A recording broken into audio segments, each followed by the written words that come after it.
Hey folks, Lindsay Huddleston with Sports Psychology Solutions, back in the building, providing my SPS Edge mental toughness and mental health Zoom class. This is a resource I want to make available to particularly our young people who are at home, as obviously that is the case with the pandemic lockdown. Something that can be a great resource for them to prepare for the day that we do transition out of this lockdown, that they can work on their mental toughness skills, but also being able to address some issues with mental health. So what I'll do is I'll go through a presentation and give some information, and it should be a great resource people can share. And probably next week we'll do the same thing and go from there. So with that, I'll go to share some of the screen and we'll get started. Great.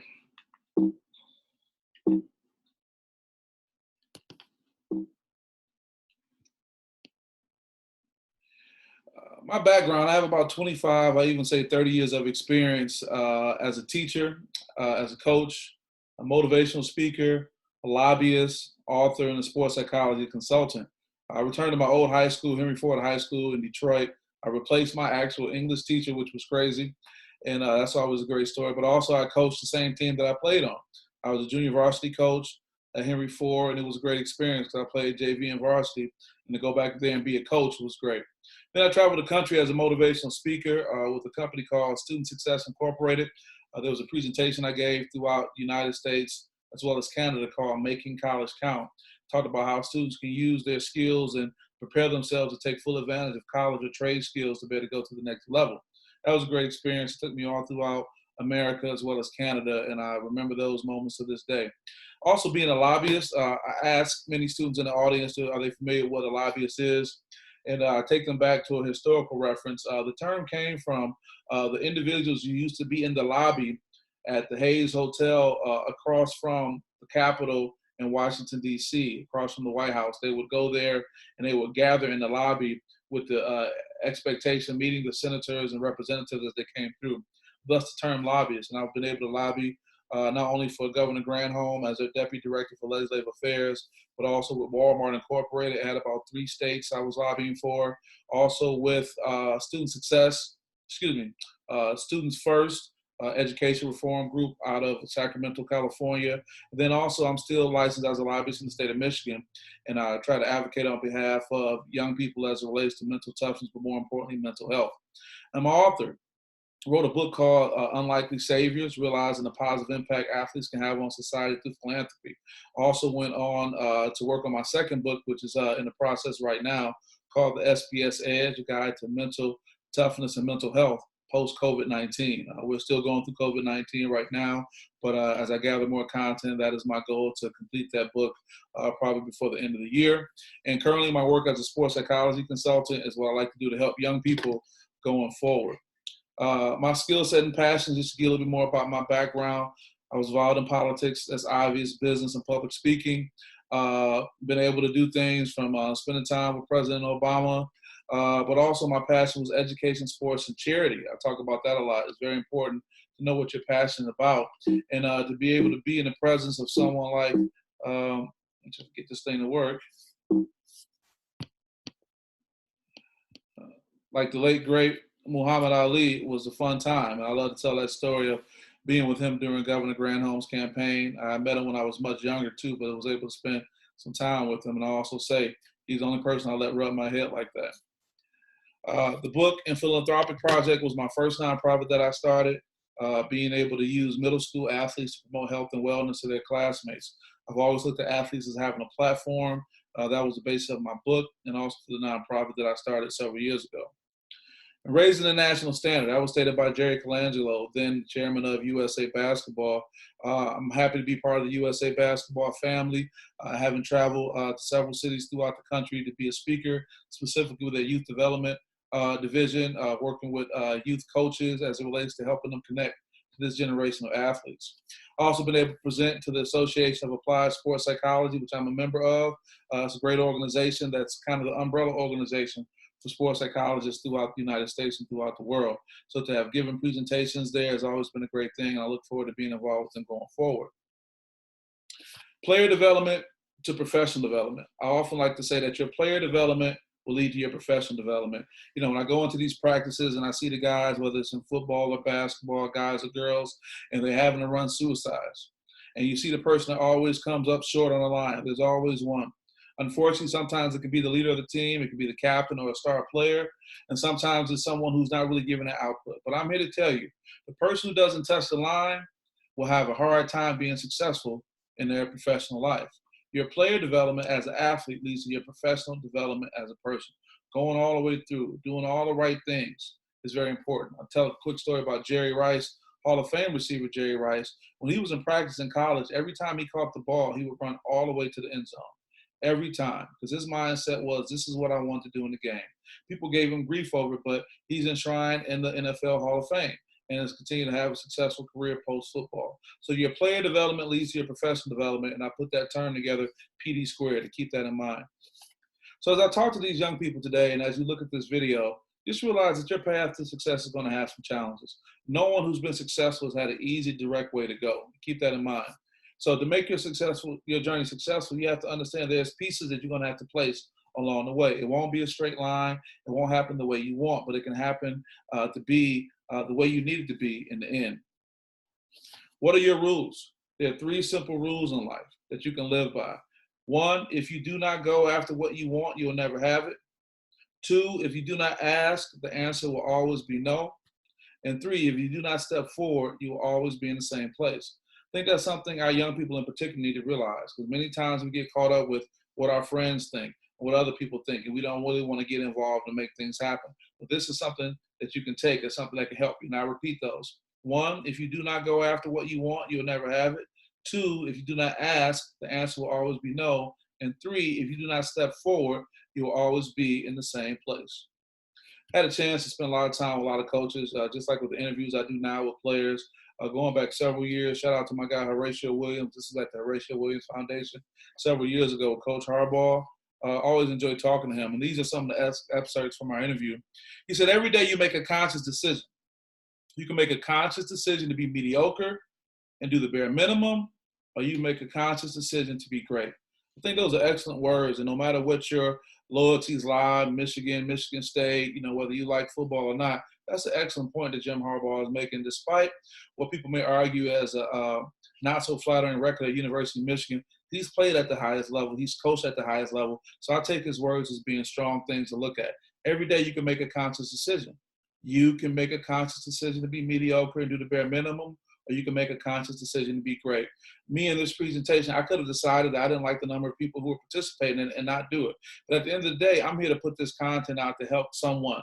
Maybe one person will look at this and this will make a positive change in life, and that means I've done my job. As it relates to getting tired, you have to talk to your body and not let your body talk to you. You have to talk to your body and not let your body talk to you. I thought that was a great point that he made. And so many times we'll say, I'm physically tired and I'm mentally tired, and we'll let that rule the day. Also, don't listen to Freddie Soft on your shoulder.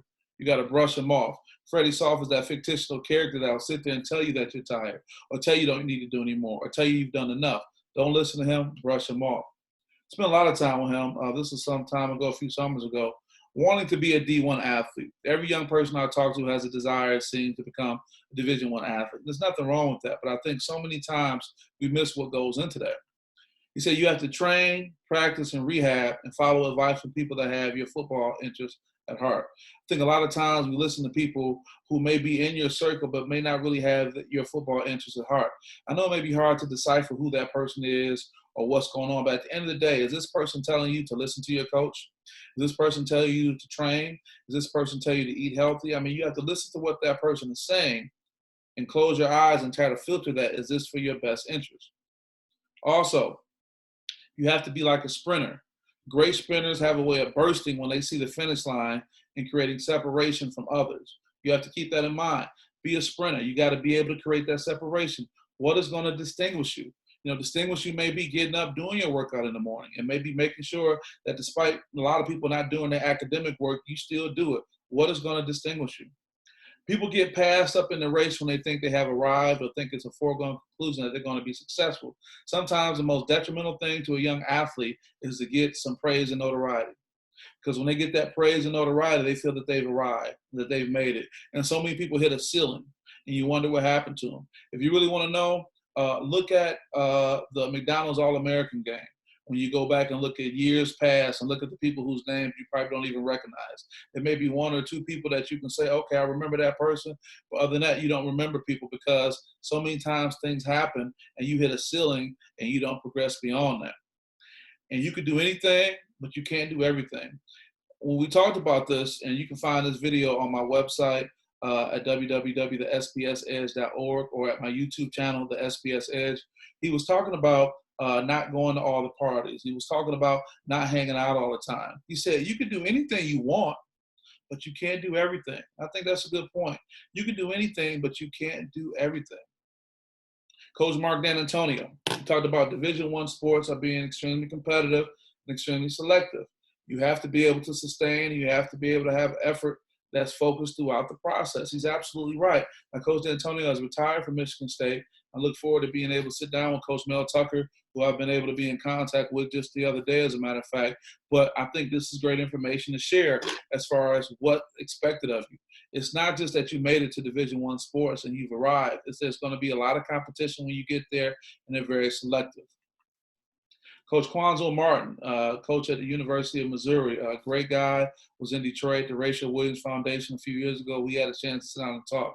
He said, athletes must have the ability to listen. Learning is a two-way street, and what separates you from the other players. So what is really separating you from the other players? My guy Marcus from Grindhouse was on one of his calls recently. He talked about the importance of being able to separate yourself. At the end of the day, it's not really about who likes you, who doesn't like you. What can you do where you can bring a great amount of value? And I appreciate Marcus saying that. But it's also important. You have to have the ability to listen. They said God gave you 2 ears and 1 mouth for a reason. 2 ears so you can listen more than you speak. And so many times our young people talk too much. There's no other way I can put it. You know, you may have had some experiences. You may have been exposed to things. But listen, take the information in. Even if you disagree with it, take it in and process it, because there's going to be something there that can help you. This is Coach Brockema. He's a coach at Ferris State University. They were successful to win the Division II national championship. He talked about players needing to watch their body language. I can't say enough about that. Your body language gives away so many different things, so many different times. And that mental toughness is important, which is why we're having this discussion right now. Greg Kelser, my guy, fellow Henry Ford alum.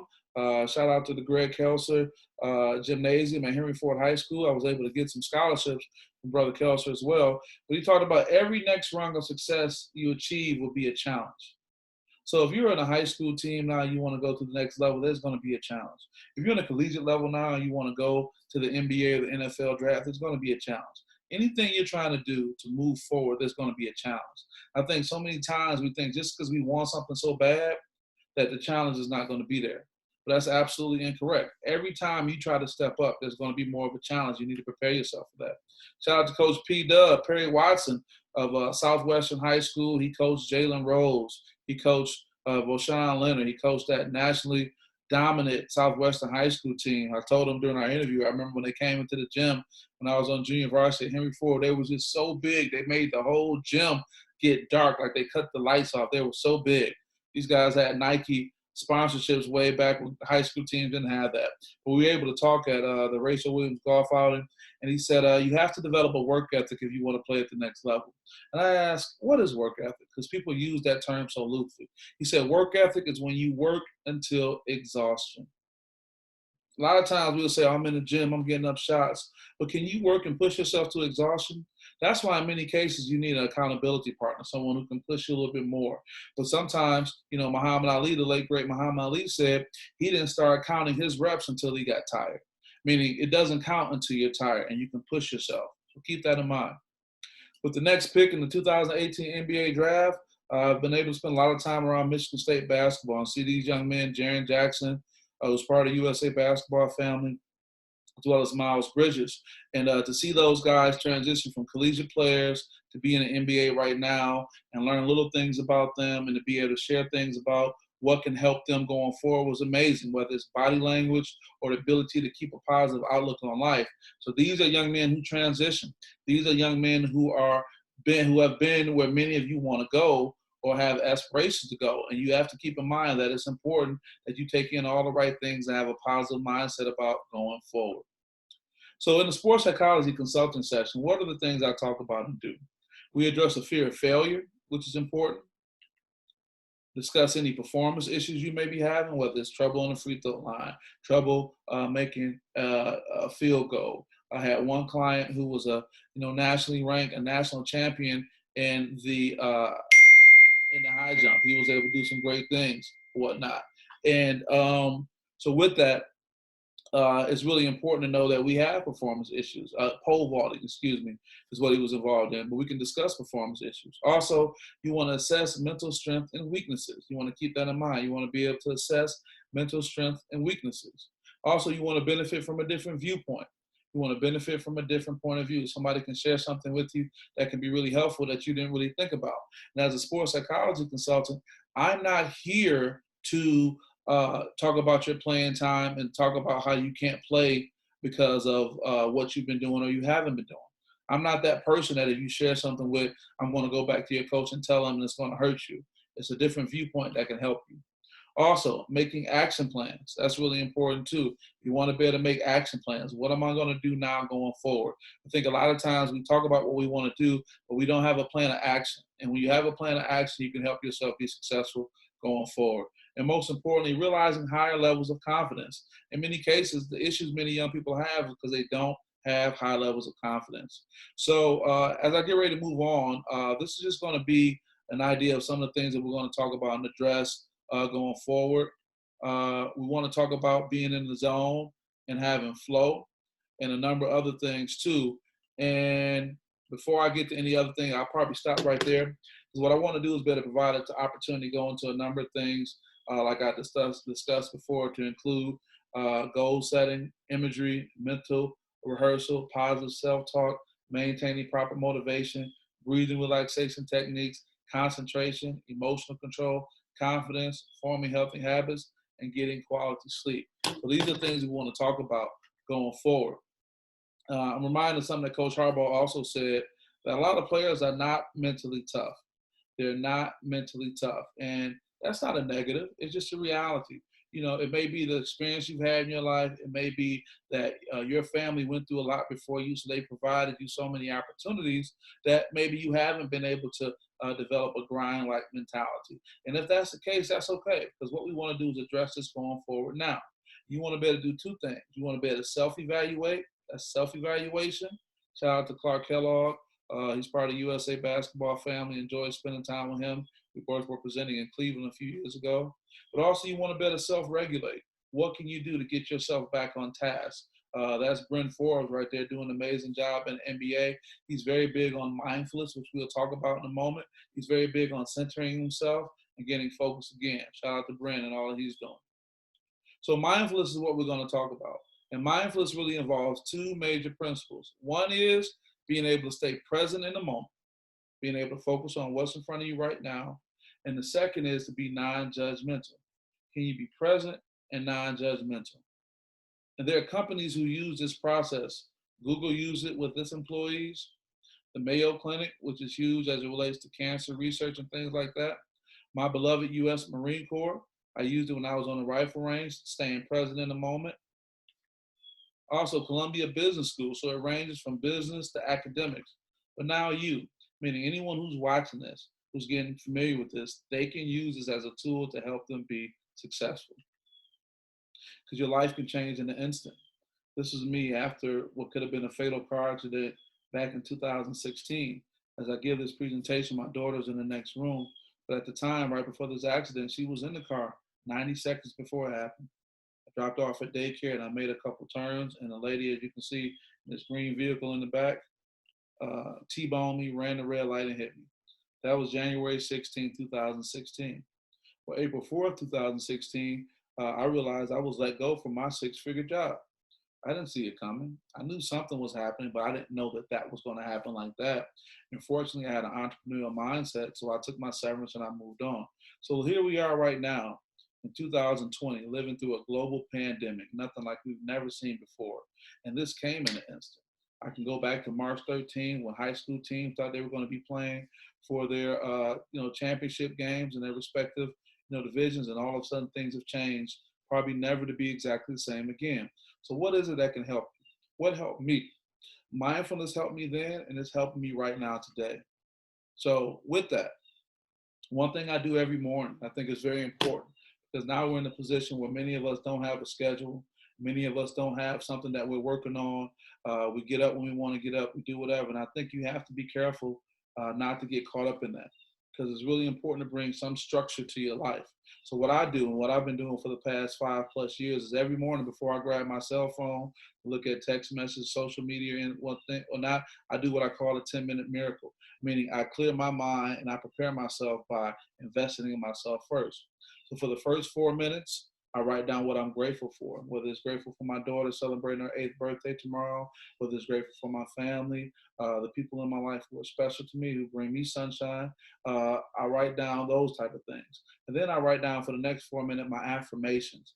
And those go back to that term fear of failure that I talked to you about a second ago. Fear of failure. Affirmations are important because sometimes we won't write down what we want as if it's going to happen for fear that it won't.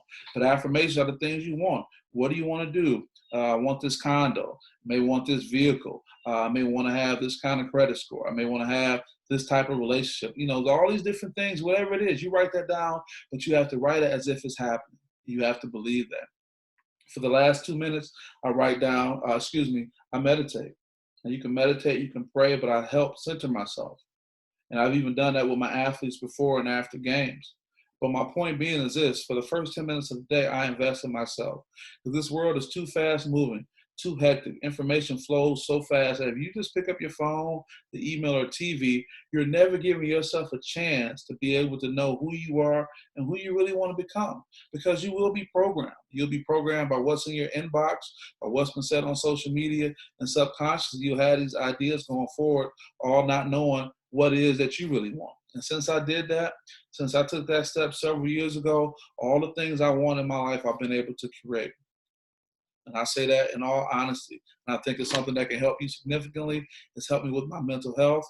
And I'm at a point right now that I have to really sit down and just focus on what next things I want to do, because all the right things have been happening. I go back to 2015 with USA Basketball. That's always been something that's been special to me. I remember I had the vision of the USA Basketball shield in my head when I thought about what I really wanted in my life. It took me all the way back to childhood. Then the opportunity presented itself. I jumped on an airplane just to go and participate in a youth development event, and was having a great time. Just a moment.